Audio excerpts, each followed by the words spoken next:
आज उनसे पहली मुलाकात होगी। आज उनसे पहली मुलाकात होगी, क्योंकि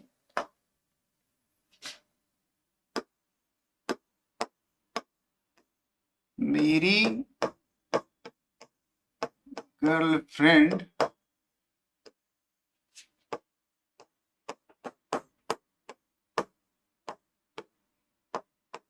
आज ट्रेन से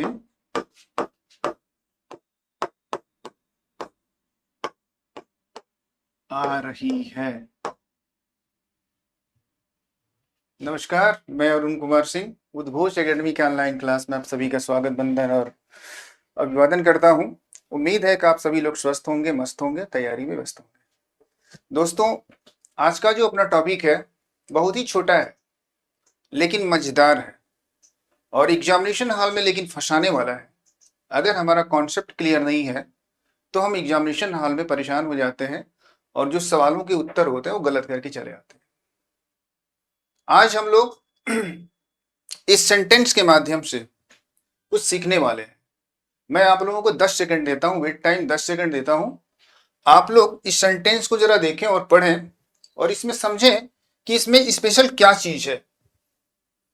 आप लोग इसे ध्यान से देखें कि इस सेंटेंस में ऐसा क्या चीज है जिसके बारे में आज हम लोग बातचीत करेंगे। आपका टाइम हुआ स्टार्टअप।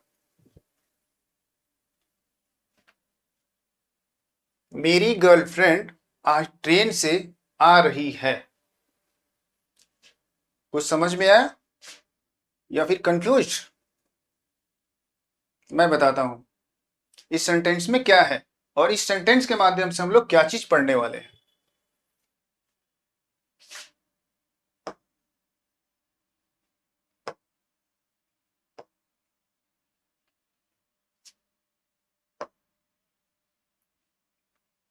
अब कुछ क्लियर हुआ? अभी भी थोड़ा बहुत कंफ्यूजन है? ठीक है मित्रों, पहले हम लोग बात कर लेते हैं कि हमारे वर्णमाला में, हिंदी वर्णमाला में एक वर्ण है जो बड़ा ही स्पेसिफिक है, विशिष्ट है। वो कई रूपों में उसका प्रयोग होता है। वो जो वर्ण है वो यही है, र। र का यूज आप लोग देखे होंगे किताबों में कि कई रूपों में होता है। कई रूपों में मतलब अगर हम कहें कि 4 रूपों में र के 4 स्वरूप होते हैं।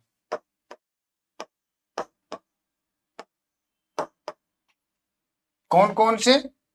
एक सिंपली ये र, एक हो गया आपका ये, एक हो गया आपका ये, और एक हो गया ये। ये र के 4 रूप हो गए। ये पहला हो गया, ये दूसरा हो गया, ये तीसरा प्रकार हो गया और ये हो गया चौथा। अब आप लोग देखेंगे इस सेंटेंस को। इस सेंटेंस में मेरी कोई गर्लफ्रेंड नहीं आ रही है। जो गर्लफ्रेंड थी वाइफ बन गई।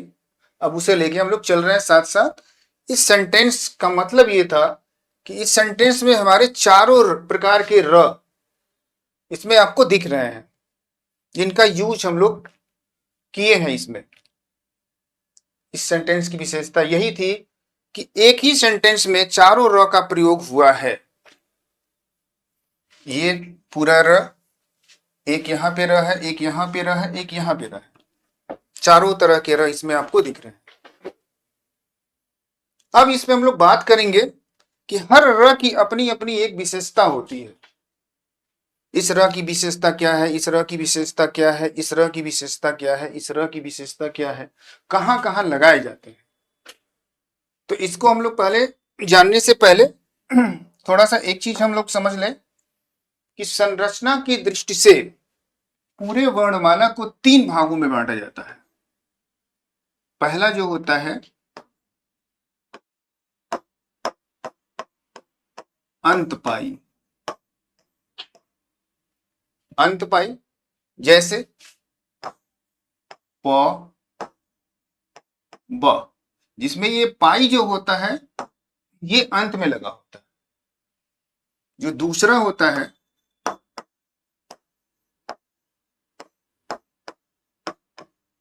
मध्य पाई, जिसमें बीच में लगा होता है, जैसे क। और एक होता है तीसरा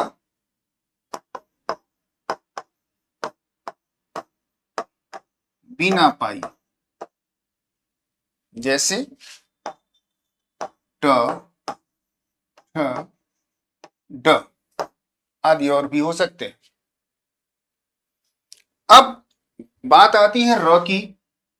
ये तो र आप लोग जानते हैं कहां लिखते हैं, हम बात करते हैं इस र की। ठीक है, कि ये र कहां लगता है, फिर ये र कहां लगता है, और फिर ये र कहां लगता है। तो आप लोगों को मैं बता दूं कि ये जो र होता है, ये जो र होता है ये अंत पाई वाले में लगता है। जैसे यहां लगा दें प्रकार,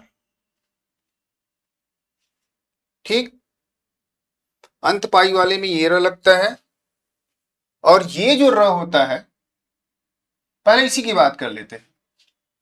इसकी और एक विशेषता है कि ये जो र है जिस भी वर्ण में लगता है, जैसे प में यहां लगा हुआ है, जिस वर्ण में लगता है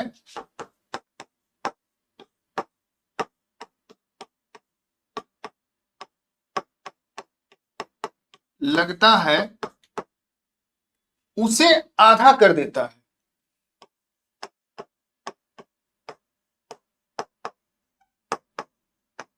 आधा कर देता है और खुद पूरा हो जाता है। मतलब इसमें सभी लोग अभी तक ये समझ रहे होंगे, या जो लोग जान रहे हैं उनके लिए तो नहीं, लेकिन अधिकतर लोग यही समझते हैं कि इसमें आधा र है। लेकिन यहां र आधा नहीं है, र यहां पूरा है और प यहां आधा है। इसकी सबसे बड़ी विशेषता है। दूसरे पे आते हैं। अब ये इसमें लगता है, बिना पाई वाले में लगता है ट्रक, बिना पाई वाले में ये र लगता है। अब देखिए इसकी भी विशेषता है कि ये भी जिसमें लगता है, जिस वर्ण में लगे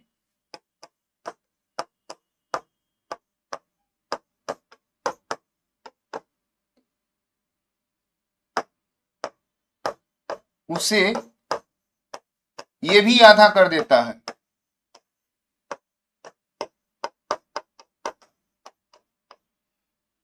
आधा कर देता है और खुद पूरा हो जाता है। ट्रक वाले में भी अगर लगा है ये नीचे र, तो ये र आधा नहीं बल्कि र ये पूरा है और ट आधा हो गया है। ये इन दोनों र की विशेषता है कि ये जिसमें लगते हैं उसे 1/2 कर देते हैं, लेकिन स्वयं पूरा रखते हैं।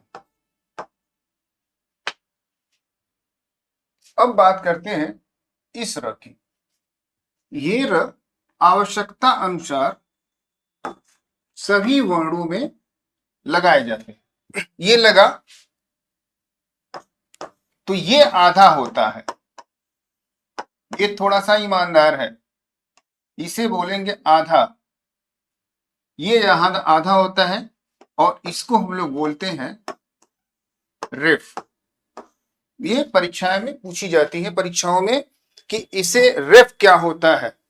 तो रेफ उस र को बोलते हैं जो वर्ण के ऊपर लगता है, उसे रेफ बोलते हैं। तो ये हमारे जो 4 प्रकार के र थे, इनकी अलग अलग विशेषताएं हो गई कि ये वाला र और ये वाला र जिसमें भी, जिस वर्ण में भी लगता है उसे आधा कर देता है, स्वयं पूरा हो जाता है। और ये आधा रहता है, और ये आधा रहता है और इसे रेफ बोलते हैं। ये एग्जाम में पूछा जाता है, तो हमें इसे याद करने की जरूरत है। हम इसे याद कर लें और समझ लें, तब जाके हम र का जो भी स्वरूप है, चारों स्वरूप, इसके बारे में हम लोग सही जानकारी एग्जाम में दे पाएंगे या प्रश्नों को सही सही हल कर पाएंगे, अदरवाइज नहीं कर पाएंगे। ये टॉपिक छोटा जरूर था लेकिन इम्पोर्टेंट बहुत है। ये बहुत ही इम्पोर्टेंट है, अक्सर पूछा जाता है। तो ये हमें आज हमें लगता है कि आज सभी लोगों को ये क्लियर हो गया होगा। और आज के लिए बस इतना करते हैं, मिलते ही उनसे सनम हाय दिल में एक बेकरारी सी दिन रात होगी, फिर होगा क्या क्या पता क्या खबर। तो आज के लिए बस इतना ही, मिलते हैं अगली बार फिर एक नए जानकारी और नए वीडियो के साथ। तब तक के लिए आप सभी लोगों को नमस्कार, बहुत बहुत धन्यवाद।